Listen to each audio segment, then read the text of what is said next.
Assalamualaikum warahmatullahi wabarakatuh. Salam sejahtera buat kita semua. Jumpa lagi dengan saya Edriana Nurdin dalam channel Edriana Views.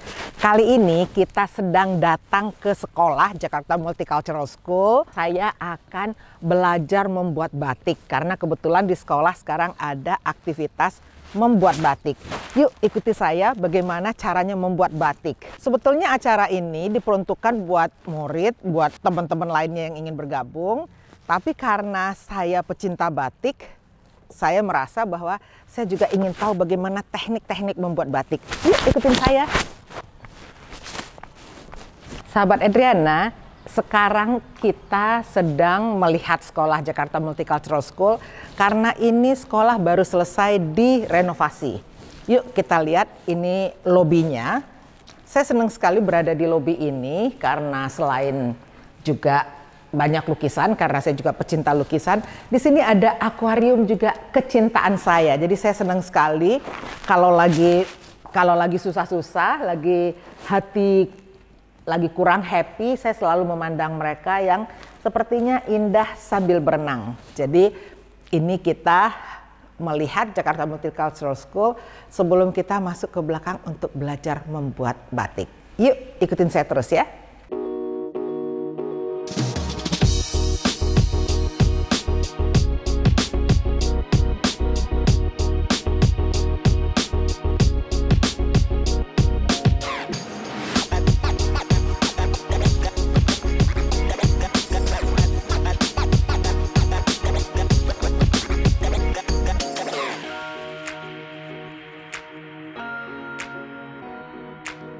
Sahabat Edriana, sekarang kita membuat batik. Tapi dari tadi sebetulnya saya sudah mulai membuat. Diajarkan tangannya harus seperti membaca buku, biar kalau malamnya turun itu tidak bisa netes ke bawah. Jadi bisa tidak stop dia. Yang enaknya untuk membuat batik ini tergantung kreativitas kita. Saya diberi pola tadi, polanya sebetulnya kosong aja. Begitu saya kasih malam, terserah. Saya bikin garis-garis, saya bikin titik-titik. Nah ini tergantung kreativitas saya. Tadi kita diberi polanya seperti ini. Kosong, jadi terserah kita mau batik seperti apa. Jadi ide untuk membuat pola datang begitu saja, keluar begitu saja. Jadi tiba-tiba kita bikin garis-garis, kita bikin titik-titik. Titik-titik ini namanya cecek. So isen-isen itu adalah mengisi yang kosong. Itu isen-isen, tapi kalau yang titik-titik ini cecek namanya. Kalau batik-batik halus yang biasanya dibuat oleh orang yang tua-tua itu ya, itu semakin halus titik-titiknya itu semakin mahal, semakin baik. Jadi ternyata warna itu pun harus kreatif. Tadi sebetulnya saya tuh karena belecet-belecetan, jadi diberitahu bahwa ini juga bisa jadi motif, akhirnya jadi gradasi. Look, it's really nice.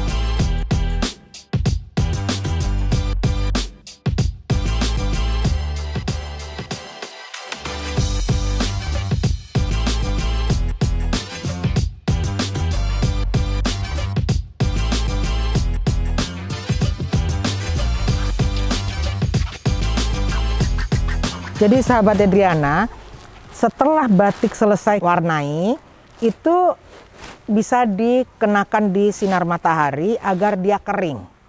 Nah ini untuk pengeringan, setelah nanti pengeringan, kalau begitu kering nanti kita ada proses terakhir lagi untuk mengangkat malamnya. Apakah memang semua batik itu bisa dikeringkan di matahari, Mas Hari? Ya, kalau dari sebagian besar kita tidak merekomendasikan untuk dijemur. Karena memang pewarnaan yang sudah jadi batik, kita cuci terus kita jemur di matahari langsung nggak boleh. Karena sinar matahari mengangkat warna-warna yang ada di kain. Makanya kalau aturannya menggunakan matahari seperti ini, karena kita tahap belajar, kita menginginkan waktu yang cukup tidak terlalu lama, kita keringkan dengan matahari sesaat.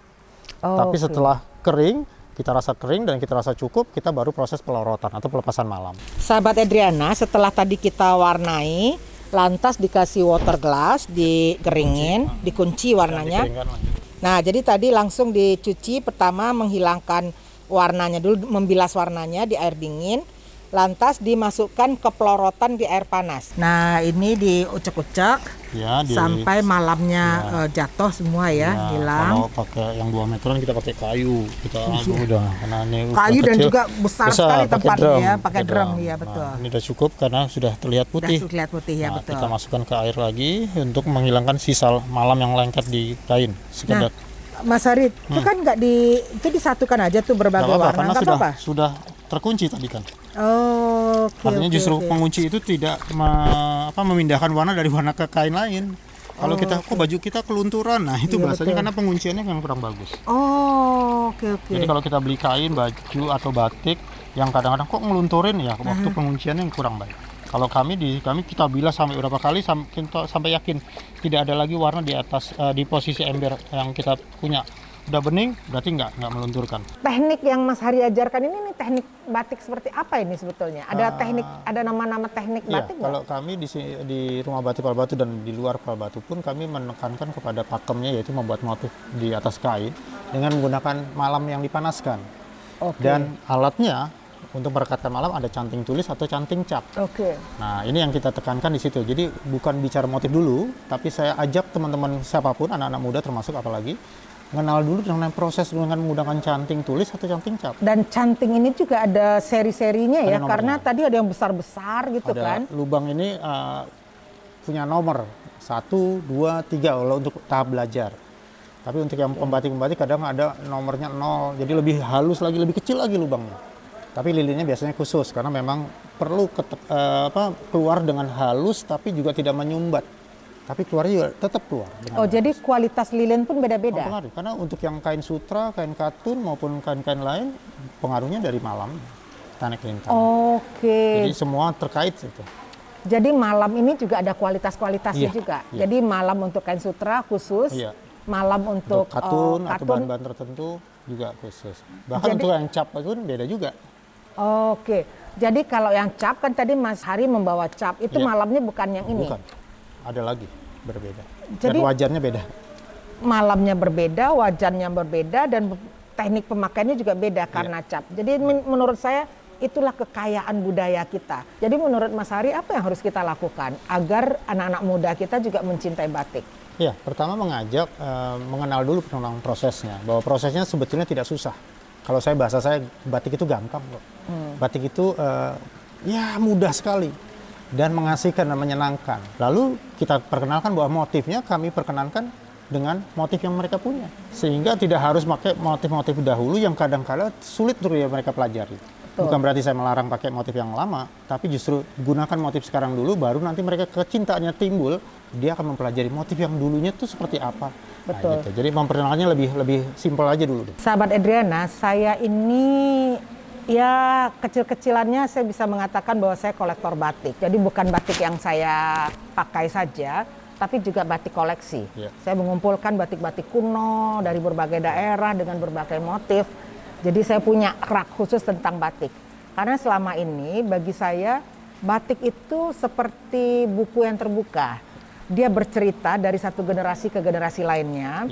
Dari satu daerah ke daerah lainnya. Batik Solo, batik Jogja itu beda. Dan kita juga bisa lihat batik pesisir. Batik pesisir itu juga banyak pecinannya ya.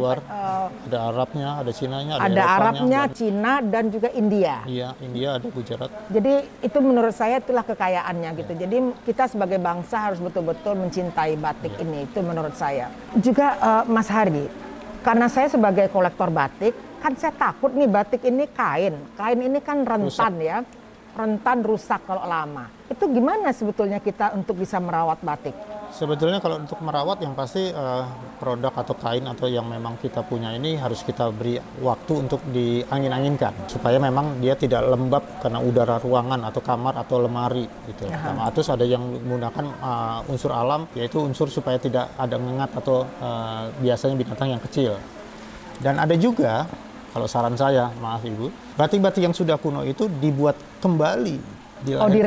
Reproduksi atau dibuat kembali agar memang bila mana terjadi apa yang kita khawatirkan tadi rusak, kita masih punya simpanan baru. Masih ada punya kain-kain yang mungkin edisinya berbeda memang. Kalau boleh dicantumkan tahun produksi yang kedua, repronya nggak apa-apa, lebih gampang. Seandainya ini jadi cerita sejarah kan. Batik-batik itu sebetulnya cerita yang menarik, yang kapan saja bisa kita rasakan dan kita bisa sampaikan ke generasi muda. Nah, untuk menjaga seperti tadi penting sebetulnya, makanya kadang-kadang para kolektor bekerja lebih cepat dengan harapan supaya jangan sampai keburu rusak. Ngasih contoh membuka aja kita sayang loh, kadang-kadang buka takut sobek. Makin lama kain batik itu ya, kalau batik yang halus itu makin halus seperti tisu kertasnya, apa kainnya ya, jadi halus. Jadi lama-lama sekali. sobek seperti kayak kalau sobeknya kertas. Iya betul, itu oh iya ya betul. Dan warna-warnanya juga aneh-aneh gitu loh ya. Karena dahulu menggunakan warna alam. Iya. Dan warna alam itu mengikuti suasana, cuaca dan lain hal, faktor lingkungan. Kadang-kadang malah menariknya itu batik yang warna alam itu kadang-kadang hari bulan ini lah umpamanya kita pakai. Besok bulan 2, 3 atau 5 kita pakai lagi kok warnanya beda ya. Betul. Itu kelebihannya warna alam. Betul. Kalau dia punya warna ungu dan ungunya tuh soft sekali gitu ya. Jadi warnanya itu, ya itu yang saya katakan tadi itu beda-beda. Kalau batik Jogja, Solo tuh gelap-gelap, coklat-coklat. Ya, tapi batik pesisir kan warna-warni. Kontras, warna cerah. Kalau sekarang ini warna cerahnya itu semakin cerah kan. Tapi kalau yang dulu itu justru warnanya indah sekali. Warna-warna klasik. Jadi menurut saya itu warnanya indah sekali. Tapi saya senang sekarang ada anak-anak seperti Sania mau belajar batik. Coba Sania sini. Kenapa mau belajar batik? Why you want to learn how to make batik? Because I want to know the feeling of having hot wax. Hot wax on your hand. Yeah. Plus knowing the process. Knowing the process, and then? Yeah, that's it.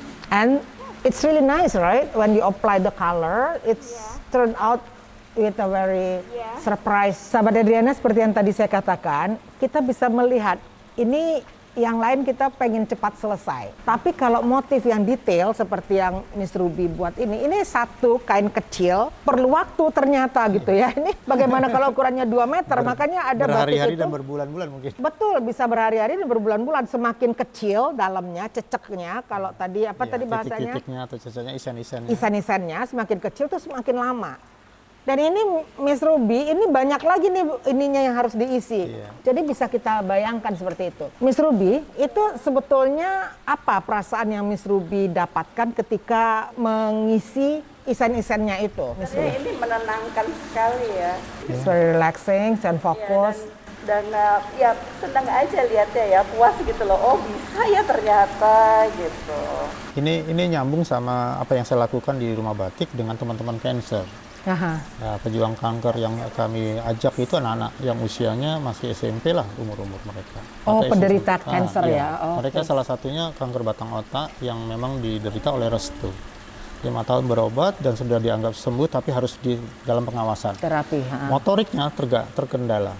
Jadi untuk mengingat sulit. Tapi setelah mencoba membatik selama 3 bulan di tempat saya, baru 3 bulan, efeknya yang tadinya untuk melompat aja nggak bisa, dia sudah bisa. Untuk yang tadinya menghafal, untuk diberikan tugas hafalan di ngaji, dia sudah bisa. Dan dia sudah bisa, menselika segala macam. Tadinya, ibu saya sudah bisa. Dan saya dapat kabar begitu, saya rasa, aduh, senang sekali ya. Karena ini ya itu kan orang otak kiri dan otak kanannya itu balance dan ya. Dan memang untuk teman-teman yang kemarin CP, cerebral palsy, itu mengajarkan tentang motorik halusnya. Iya. Nah, ini yang menjadi menarik kan, batik jadi nggak cuma ngomong masalah produksi, tapi juga buat kesehatan kita atau buat semua orang bisa diambil manfaatnya. Selain motorik, tadi saya katakan juga otak kiri dan otak kanan, karena otak kanannya itu dia presisi ya, dia harus memikirkan tentang presisi, tapi otak kirinya tentang artnya, seninya. Jadi dia membuat sesuatu yang presisi, tapi harus ada seninya juga gitu ya, jadi nggak kaku dia. Jadi sahabat Adriana, marilah kita sebagai bangsa juga mencintai batik karena batik adalah warisan nenek moyang kita. Ini betul-betul mempunyai nilai sejarah, nilai seni, estetika, tapi juga sekarang ini mudah dipakai buat sehari-hari juga enak karena kainnya katun atau kainnya sutra gitu ya Mas ya. Jadi ada kombinasi juga katun dan sutra. Jadi ada kombinasi katun dan sutra. Jadi wearable juga. Jadi mudah dipakai untuk sehari-hari. Bisa pakai baju atau bisa dipakai celana seperti yang dipakai oleh Miss Ruby. Terima kasih banyak Mas Hari. Sama-sama. Dan sahabat Adriana, itulah perjalanan kita untuk berlatih membuat batik diketuai atau yang dibuat oleh Mas Hari. Mas Hari, terima kasih banyak. Sama-sama. Sania, thank you so much. Wabillahi taufiq wal hidayah. Wassalamualaikum warahmatullahi wabarakatuh. Terima kasih. Bye.